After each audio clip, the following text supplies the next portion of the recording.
नमस्कार दोस्तों, आप सभी का स्वागत है Alia exam quiz YouTube channel में।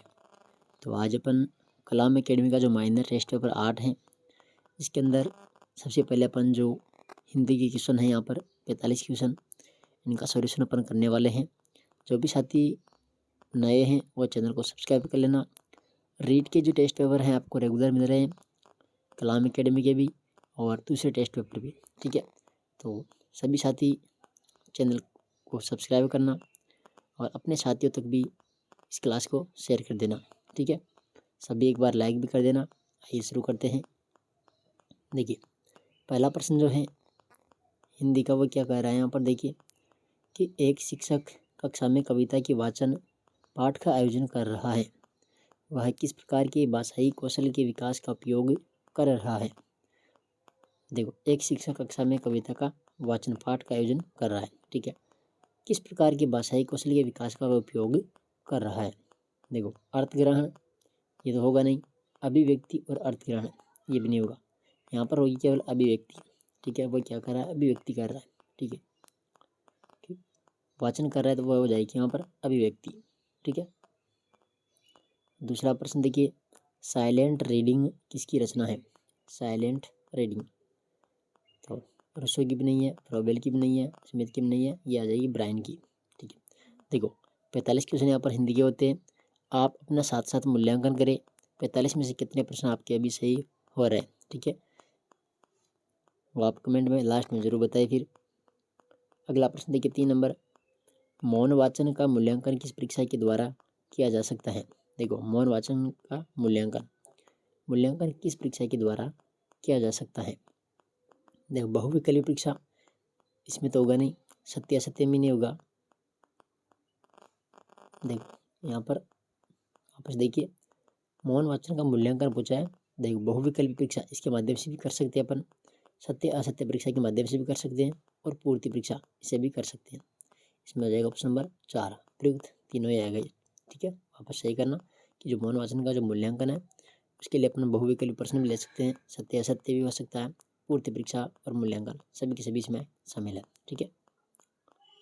आगे देखिए, प्रश्न नंबर 4, मातृभाषा शिक्षण में मौखिक अभिव्यक्ति हेतु किस पद्धति को अपनाएंगे।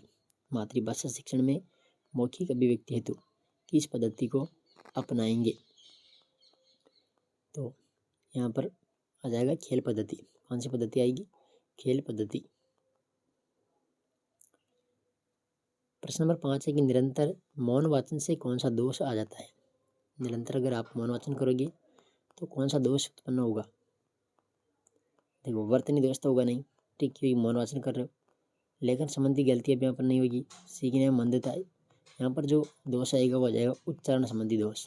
अगर आप निरंतर मौन वाचन करते हो तो उच्चारण संबंधी दोष पैदा हो जाएंगे, ठीक है। छठा प्रश्न देखिए, लिखित कार्य में त्रुटियां का प्रभाव होता है। देखो, लिखित कार्य में त्रुटियों का प्रकार होता है, ठीक है। तो व्याकरण के नियमों संबंधी दोष। दूसरा है विराम चिन्हों का गलत प्रयोग। तीसरा है मात्रा और वर्ण संबंधी अशुद्धियाँ। बात हो रही लिखित कार्य की, तो लिखित कार्य में ये सभी होते हैं, ठीक है। व्याकरण के नियम संबंधी दोष भी वहाँ पर होते हैं, विराम चिन्ह गलत प्रयोग कर सकते हैं, और मात्रा और वर्ण संबंधी जो अशुद्धियाँ हैं वो भी हो जाएगी। इन्हें प्रयुक्त सभी यहाँ पर त्रुटि के प्रकार है, ठीक है। प्रश्न नंबर 7 है कि प्रारंभ में कक्षा की बालिकाओं के लिए किसकी नितांत आवश्यकता है। प्रारंभ में बात हो रही है, प्रारंभ में कक्षा के बालक बालिकाओं के लिए किसकी नितांत आवश्यकता है। तो गंभीर वाचन प्रारंभ में यहाँ छोटे बालकों के लिए गंभीर वाचन होगा नहीं, द्रुत वाचन भी नहीं होगा, यहाँ पर हो जाएगा सस्वर वाचन, ठीक है। 3 नंबर इसका राइट आंसर हो जाएगा, सस्वर वाचन। अगला देखिए, 8 नंबर क्वेश्चन है कि शिक्षक बालकों को गद्यांश शुद्ध पढ़कर बताता है तथा बालक प्रत्येक शब्द को ध्यानपूर्वक सुनते हैं, इसे हम कहते हैं। देखो, शिक्षक बालकों को गद्यांश शुद्ध पढ़कर बताता है तथा बालक प्रत्येक शब्द को ध्यानपूर्वक सुनता है, तो हम इसे क्या कहते हैं। देखो, समवेत वाचन ये तो होगा नहीं, पठन वाचन भी नहीं होगा, और शास्त्र वाचन भी नहीं होगा। यहाँ पर जाएगा आदर्श वाचन, ठीक है। कौन सा वाचन, आदर्श वाचन। नेक्स्ट क्वेश्चन देखिए 9 नंबर, किसी आदर्श लिखावट का जैसा का तैसा अनुकरण करना कहलाता है। जैसा का तैसा, तो जैसा का तैसा ये होता है, देखो सुंदर लेख तो होगा नहीं, प्रतिलेख भी नहीं होगा, ये हो जाएगा अनुलेख लिखना। ठीक है, अनुलेख, जैसा का तैसा।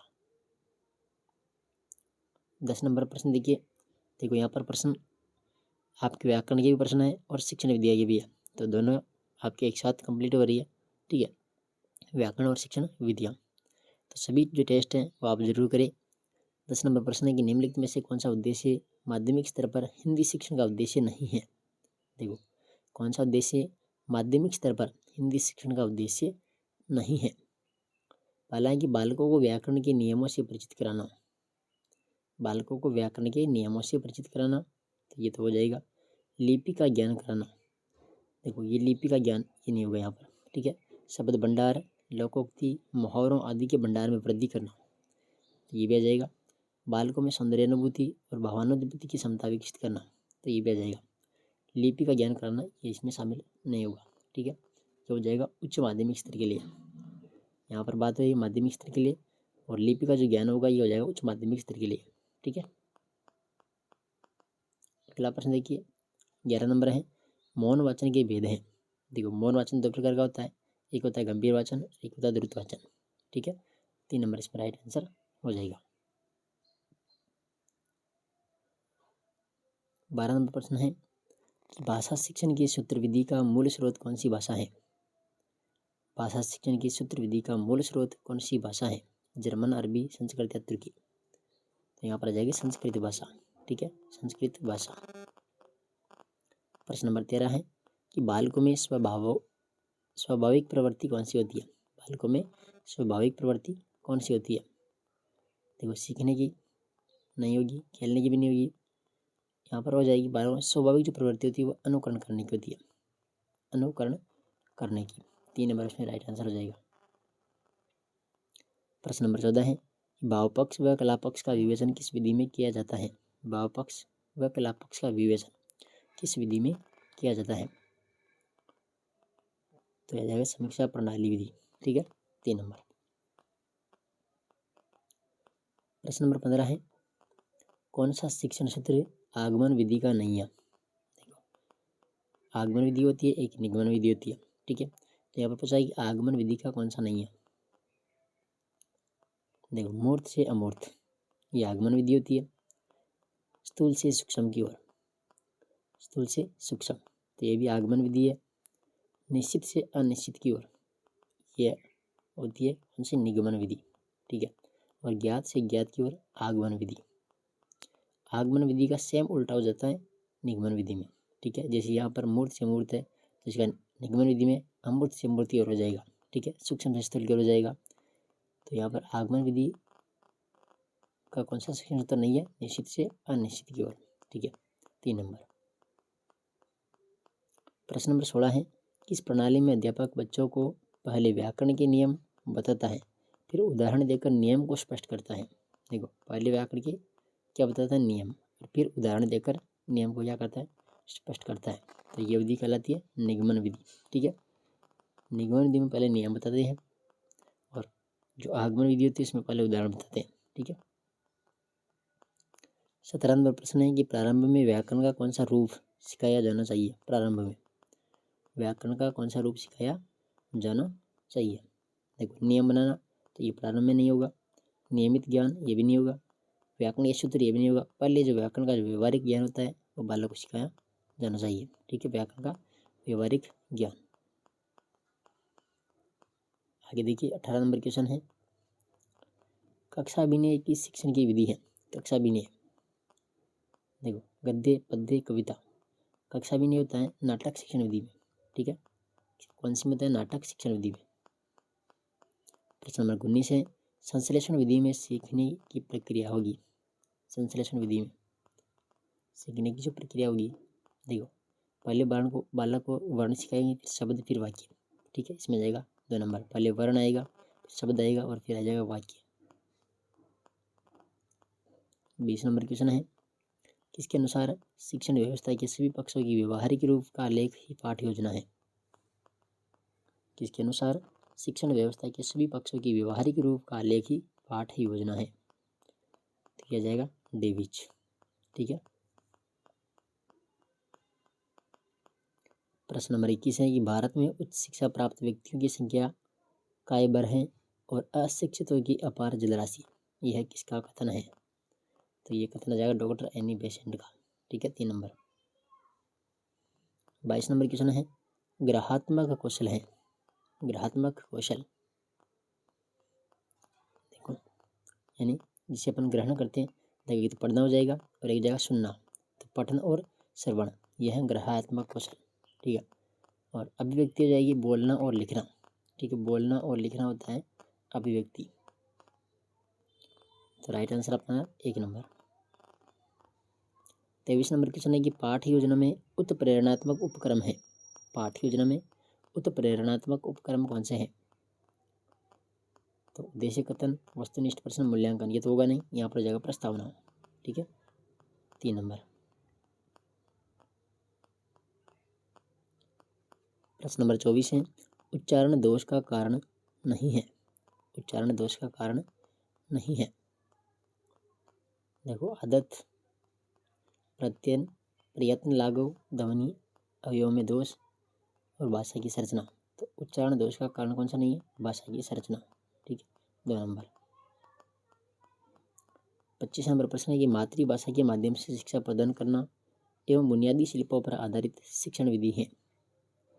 मातृभाषा के माध्यम से शिक्षा प्रदान करना एवं बुनियादी शिल्पों पर आधारित जो शिक्षण विधि है वो कौन सी है? तो ये जाएगी बेसिक प्रणाली। ठीक है, 4 नंबर। 26 नंबर प्रश्न है आर्यभट्ट की पंचपदीय योजना में शामिल नहीं है। आर्यभट्ट की पंचपदीय जो योजना है इसमें शामिल नहीं है। देखो, प्रस्तावना एवं उद्देश्य कथन शामिल है। मूल्यांकन, ये मूल्यांकन इसमें शामिल नहीं है। ठीक है, प्रस्तुतिकरण भी शामिल है, सामान्यकरण भी शामिल है। देखो, आर्यभट्ट की जो पंचपदीय योजना है इसमें प्रस्तावना होगा, फिर प्रस्तुतिकरण होगा, फिर तुलना की जाएगी, फिर सामान्यकरण होगा, फिर प्रयोग। तो इस प्रकार से ये 5 है। कौन सा नहीं है? मूल्यांकन। 27 नंबर प्रश्न है रेखीय अभिक्रमित अनुदेशन का पद नहीं है। रेखीय अभिक्रमित अनुदेशन, तो ये रेखीय अभिक्रमित अनुदेशन ये जाएगी इसके अंदर। ठीक है, तो इसमें देखो प्रस्तावना पद इसमें शामिल है, अभ्यास भी आ जाएगा इसमें परीक्षण भी आ जाएगा, इसमें उद्देश्य कथन शामिल यहाँ पर नहीं है। ठीक है, ये 3 नंबर इसमें शामिल नहीं है। 27 में प्रस्तावना होगा, शिक्षण होगा, यहाँ पर अभ्यास होगा और परीक्षण होगा। ठीक है,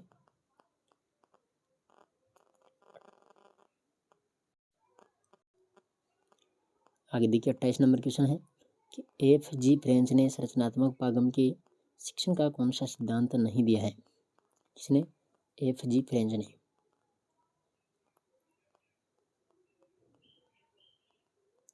देखो, वाचन प्रबल दिया है, भाषाई आदतों का विकास भी करना यहाँ पर आ जाएगा, छात्रों की क्रियाशीलता पर जाएगा। देखो, इसमें तर्क शक्ति और वैज्ञानिक दृष्टिकोण का विकास करना, तो ये सिद्धांत नहीं दिया था किसने? F.G. फ्रेंच ने। ठीक है, इसमें जाएगा 4 नंबर 28 में। इसके बाद देखिए 29 नंबर क्वेश्चन है आर्यभट्ट के प्रथम पद स्पष्टता को प्रस्तावना एवं प्रस्तुतिकरण में विभक्त किया है, वह है। आर्यभट्ट के प्रथम पद यानी स्पष्टता को प्रस्तावना में, तो हो जाएगा टी जिल्लर। ठीक है, 29 में 2 नंबर। इसके बाद देखिए 30 नंबर क्वेश्चन है इकाई उपागम के पद में शामिल नहीं है।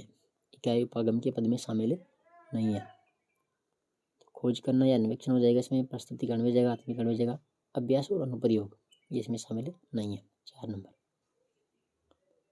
31 नंबर क्वेश्चन है कि भाषा कौशल का मनोवैज्ञानिक व स्वाभाविक क्रम कौन सा है? भाषा कौशल का मनोवैज्ञानिक व स्वाभाविक क्रम कौन सा आएगा? देखो, सुनना, बोलना, पढ़ना और लिखना। ठीक है, 31 में 1 नंबर राइट हो जाएगा। 32 नंबर क्वेश्चन है, कौन सी विधि व्याकरण शिक्षण की सबसे उपयुक्त विधि है? व्याकरण शिक्षण की सबसे उपयुक्त विधि कौन सी है? तो यहाँ पर आ जाएगा आगमन निगमन विधि, यह हो जाएगी व्याकरण शिक्षण की सबसे उपयुक्त विधि। 33 नंबर क्वेश्चन है, गद्य शिक्षण का उद्देश्य नहीं है। गद्य शिक्षण का उद्देश्य नहीं है। देखो, छात्रों के शब्द भंडार में वृद्धि करना, ये गद्य शिक्षण का है। शुद्ध उच्चारण का ज्ञान प्रदान करना, ये भी हो जाएगा। अधिगम में स्थायित्व होना, यह नहीं होगा। ठीक है, अधिगम में स्थायित्व होता है, तो ये गद्य शिक्षण का उद्देश्य नहीं है। भावाभिव्यक्ति की क्षमता का विकास करना, ये भी आ जाएगा। कौन सा नहीं है? 3 नंबर। प्रश्न नंबर 34 है, किस विधि में भाषा की शिक्षा के साथ व्याकरण की शिक्षा दी जाती है? तो हो जाएगी भाषा संसर्ग विधि। ठीक है, भाषा की शिक्षा भाषा संसर्ग विधि। 35 नंबर क्वेश्चन है, कौन सा व्याख्या विधि का अंग नहीं है? व्याख्या विधि का अंग कौन सा नहीं है? देखो, पदच्छेद है, विग्रह भी है, वाक्य योजना भी है। कौन सा नहीं है? स्पष्टीकरण। ठीक है, देखो, व्याख्या विधि के कितने अंग है? 5। पदच्छेद है, पदगार्थ है, विग्रह है, वाक्य योजना है, समस्या समाधान है। कौन सा नहीं? स्पष्टीकरण। 36 नंबर क्वेश्चन है कि दंडान विधि में जो दंड है, दंड शब्द किसका प्रतीक है? तो दंड प्रतीक हो जाएगा वाक्य का, ये आप डायरेक्ट याद रखिएगा। ठीक है, दंड वाक्य। प्रश्न नंबर 37 है, प्रयोजना विधि का आधारभूत सिद्धांत नहीं है। देखो, स्वतंत्रता का सिद्धांत है, वास्तविकता का भी हो जाएगा, क्रियाशीलता का भी हो जाएगा। सामूहिक सिद्धांत ये नहीं है। ठीक है, प्रयोजना विधि का आधारभूत सिद्धांत कौन सा नहीं है? सामूहिक सिद्धांत। 38 नंबर क्वेश्चन है कि व्याकरण अनुवाद विधि को किन नामों से जाना जाता है? व्याकरण अनुवाद विधि को, तो यहाँ पर आ जाएगा। देखो, भंडारकर विधि, परंपरागत और शास्त्रीय विधि, परोक्ष या अप्रत्यक्ष विधि। ठीक है, सभी से इसमें प्रयुक्त सभी राइट है। ठीक है, प्रश्न नंबर 39 है कि व्याकरण के नियमों पर बिना बल दिए ही वास्तविक परिस्थितियों में भाषा के व्यवहारिक रूपों को खोजकर सहज रूप से सिखाना कौन सी विधि की विशेषता है? तो ये प्रत्यक्ष विधि, सुगम विधि या फिर निर्बाध विधि, सभी इसकी आ जाएगी उपयुक्त सभी। ठीक है, राइट आंसर है 4 नंबर। प्रश्न नंबर 40 है, स्वाध्याय प्रणाली का सोपान नहीं है। स्वाध्याय प्रणाली का सोपान नहीं है। कौन सा नहीं है? उद्देश्य। ठीक है, नियोजन भी होगा, मूल्यांकन भी होगा और क्रियान्वयन भी हो जाएगा। उद्देश्य शामिल इसमें नहीं है। प्रश्न नंबर 41, छात्रों में स्वाध्याय की प्रवृत्ति विकसित होना तथा स्वावलंबन, मौलिक विचार तथा साहित्यिक विवेचना की शक्ति उत्पन्न होना कौन सी विधि में है? तो यह जाएगा स्वाध्याय या फिर मंत्रणा विधि। 2 नंबर।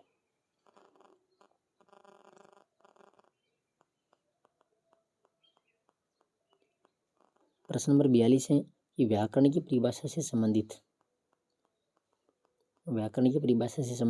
असंगत विकल्प है। असंगत विकल्प है।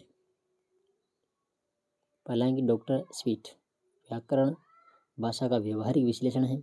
ठीक है, दूसरा है ब्लूमफील्ड, ये भाषिक रूपों की सार्थक व क्रम युक्त व्यवस्था है, ये भी सही है। तीसरा है जेगर, व्याकरण का काम भाषा पर अनुशासन रखना, तो ये नहीं आएगा इसमें। ठीक है, और कामता प्रसाद गुरु, जिस शास्त्र में शब्दों की शुद्ध और प्रयोग के नियमों का निरूपण होता है, वो हो जाएगा कामता प्रसाद गुरु। तो असंगत कौन सा है? 3 नंबर। प्रश्न नंबर 43 है कि निम्न में से आगमन विधि का सोपान नहीं है। आगमन विधि का सोपान नहीं है।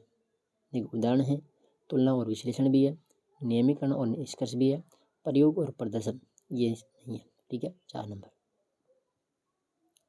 44 नंबर क्वेश्चन है कि कौन सी विधि में रचना, कहानी और पद्य आदि की शिक्षा दी जाती है?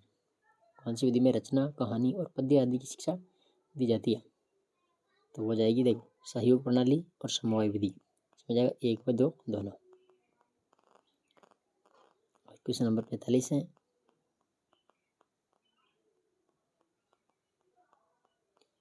छात्रों में अभिव्यक्ति की क्षमता व कल्पना का विकास होता है निरंतर अभ्यास से उनका वाक्य विन्यास सुगठित हो जाता है, वह विधि है। आंसर जाएगी यहाँ पर, देखो प्रश्नोत्तर विधि और सुकराती विधि, 2 व 3 इसका राइट आंसर हो जाएगा। तो ये अपन ने हिंदी के जो 45 क्वेश्चन थे उनको देखिए, ठीक है। ये लेवल 1 और लेवल 2 दोनों के लिए कॉमन थे। और कितने क्वेश्चन आपके यहाँ पर होते हैं वो आप कमेंट बताइए। और बाकी आप निरंतर अध्ययन के लिए चैनल को सब्सक्राइब कर ले, ठीक है। जितने भी कलाम के पेपर होंगे वो सभी आपको यहाँ पर मिल जाएंगे, ठीक है साथियों।